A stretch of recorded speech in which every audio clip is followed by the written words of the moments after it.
тұсау кесесің дегенге мен құр кеме дайындалып келдім. Менің не екенін біліп деген сияқты біз көп нәрсені терең мән мағынасын біле бермейді екенбіз да. Мысалы тұсау кесерден көбіміз ойлаймыз ғой. Елдің басқа біреудің ала жібін аттамасын деп қана түсінеміз ғой, бер жағынан. Негізінде оның мағынасы өте тереңде жатыр екен. Мысалы мына қараңыз, жіп, тұсау кесетін жіп, қос жіп болады, жіп яғни ақ қара. Бұл деген сөз бізді Алла тағаламен байланыстыратын нәрсе екен да. Алла тағала бәрін жұп-жұбымен жаратты деген сөз екен да. Еркек пен әйел,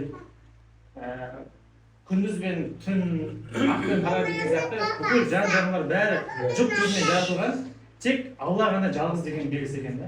Және де мына кезінде осыны өзіміздің әжелеріміз қолмен есетін болған екен да осыларды жіптерді. Сол кезде ақ болатын себебі адамның өміріндегі жақсылықтарды білдіреді екен. Яғни жетістік, табыс сондай білдіреді екен да. Және де оны кесіп жіберетін себебі ол кезде баланың өмірінде сондай табыстар, жетістіктер келген кезде анау мақтаншақ болып кетпесін, өзімшілдікке салынып кетпесін, астамшылдыққа салынбасын, өзінің жаңа алдасын, өзінің ағайын туысын ұмытпасын деген белгісі екен. Ал қара болатын себебі енді бәрібір өмірге біз сынақ үшін келгенбіз ғой. Өмірде біреу отбасымен, біреу ақшамен, біреу денсаулықпен сыналып жатады. Сондай сынақтар келген кезде сынып қалмасын, өзі беріліп қоймасын деген сияқты сондай сәттерде керісінше одан сайын күшейе түссін, ақылды, білімді, тәжірибелі болып шықсын деп соны білдіреді екен, соны білдіріп кеседі екен. Және де оны кескен кезде біз көбісін мән мағынасын білмей жатамыз. Мысалы қызыл жіпті байлап қойса бұрында есіктің аузына, ол үйде жұқпалы ауру бар деген белгісі екен да. Қазір егер машина алсақ та үйге де сөйтіп тастап қойды ғой, мағынасы болған. Болмаса мойын омыртқа тұрса есіктің аузында, ол деген сөз ол үйде қырқынан шықпаған қалжалы әйел бар деген белгісі екен. Және де бір қамшы тұрса, оның өзі бір құда түскен кезде оған отказ берген кезде қамшысын талап кетеді екен да, құда түскіміз келеді деп. Ал сол үйдің отказ беретін болса, соны сыртқа шығарып қойып қояды екен да. Сол сияқты белгілер болады екен. Біз көбісін жаңағы ұмытып қалып жатамыз ғой. Сол сияқты осында да мынаны кескен кезде алды жағынан байлайды екен да, алды жағынан кеседі екен. Баланың алды ашық болсын, жолы ашық болсын деп. Және де мынаны қайшымен емес, пышақпен кескен дұрыс болады екен да. Әйтпесе өмірі қайшыланып қалмасын, қарама-қайшылықтарға толып қалмасын деп сондай адаммен пышақпен кесіп жүреді екен.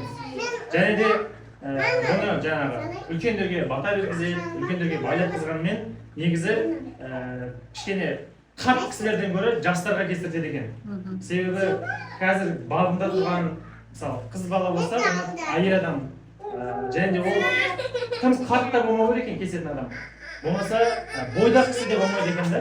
Бойдақ әлі толық адамға кесілмейді екен да. Үйленген, болмаса тұрмыс құрған деген сияқты сондайға кестіртеді екен. Сол осындай терең мән мағынаға толы екен осының өзі, осындай ырымның өзі бала үшін де, үлкендер үшін де осыны қайтадан бір еске салатын сондай ырым, сондай жоралық екен. Міне біз бүгін сол рахым баланың тұсауын кесуге міне бір жасқа толып отыр екен, соған келіп отыр екенбіз. Сонымен енді өзіміздің қазақтың жолынан аттамай, бірінші үлкендердің біреуіне бата бергізейік. Сіз бата берсеңіз, сіз маған аяғына байлап беріңіз, сосын кесейік. Ал бата. Денсаулығы мықты болсын, үлкен қызметке бала болсын, сау құтты болсын. Аға сіз маған байлап берсеңіз. Қызметкер болсын. Қандай қызметкер болады екен?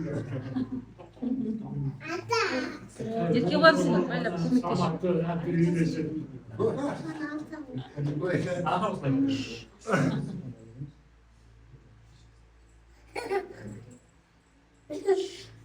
Папа ол шығып кетпей ма олай?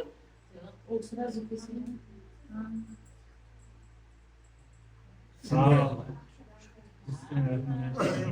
Балаңыздың жолы ашық болсын. Музыкаңды қоссын, соқта тілегін айтып жіберсін. Бісміллә. Бисмилля. Тайда.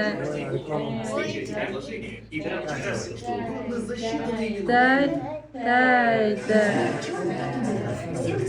Дауысын басшы. Тайда. Рахым. Отыра.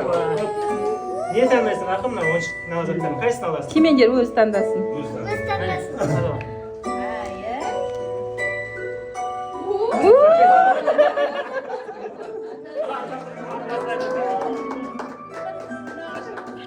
Атасы жоқ мастер болайын деп жатыр бала.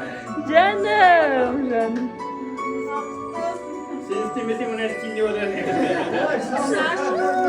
Шашу. Дауыс Даусын бас. Даусын бас. Балаларыңыздың тұсауын кесіп жатсыздар, осындай қуанышқа бізді де елебеске шақырып жатқандарыңызға рахмет.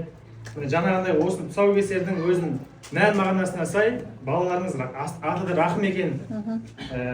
Алла тағаланың бір көркем есімдерінің бірі сіздерді осы жұмаққа апаратын жетелейтін жұмақта сіздерге нұрдан тәж кіргізетін сондай ұрпақ болсын. Екі дүниеде де көз қуаныштарыңыз болсын. Тек қана осы атасының ғана баласы емес, бүкіл қазақ жұртын ойлайтын, елді жер бүкіл әлемге сондай ықпал ететін үлкен азамат бола берсін. Кейін осындай іс-шараға біз қатысқан едік деп біз сырттан көріп мақтанып мәз болып жүре берейік.